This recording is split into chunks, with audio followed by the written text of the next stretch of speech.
distinction is important. The people of Kenya decided in August 2010 that they wanted to give unto themselves a pure presidential system. Therefore, it is not the case under our Constitution that members of the National Assembly can vote and christen their resolution that there are breaches of the Constitution, and you'll be addressing this fully, when in truth what they were doing was simply to say we have the numbers, passing a vote of no confidence, not violation of the Constitution. That is not what is permitted in our Constitution. And my Lord, if you look at paragraph 1 of our written submission, this is important. An impeachment is an important remedy, but one of last resort. In other words, there must be no other way of dealing with the person being impeached. One of last resort. Let me pause here to emphasize, in the National Cohesion Act, currently headed by my friend Reverend Combs,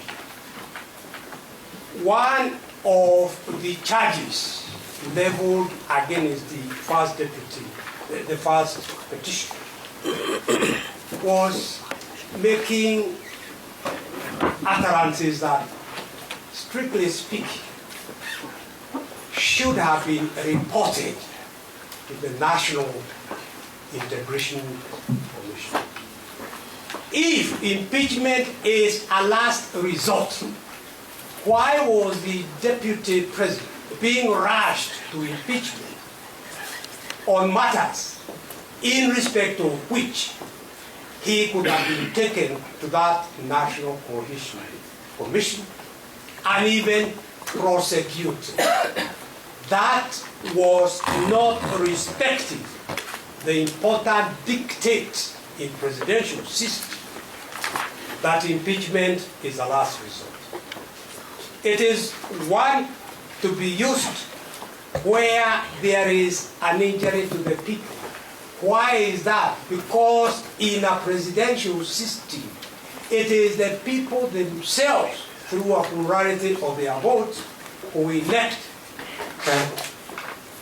both the president and the deputy president. The remedy should be limited to only the gravest political wrong. This is because the person to be removed from office came to that office through a popular mandate.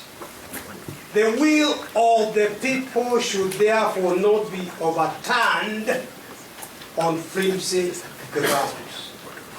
And Lord, what I am highlighting here is what the court says in the song called Moving Gideon Keoko and another versus Nairobi City Council.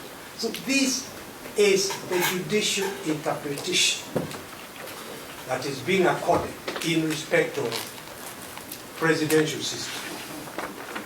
It must therefore be shown that the wrong committed by the official proposed to be impeached cannot wait to be corrected through the ordinary electoral cycle.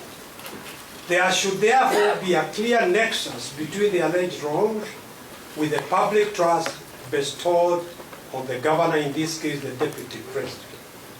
It is incumbent upon the High Court, and this is important, it is incumbent upon the High Court to determine if the facts in support of the charges against the deputy president meet and prove the threshold in Article 181 of the Constitution, which is why we are before this honorable court.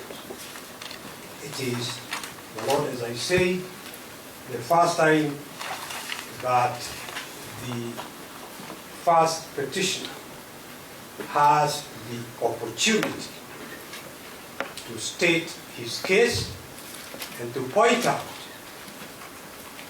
the lack of that high standard of gross violation of the Constitution or other written law that the Constitution prescribes.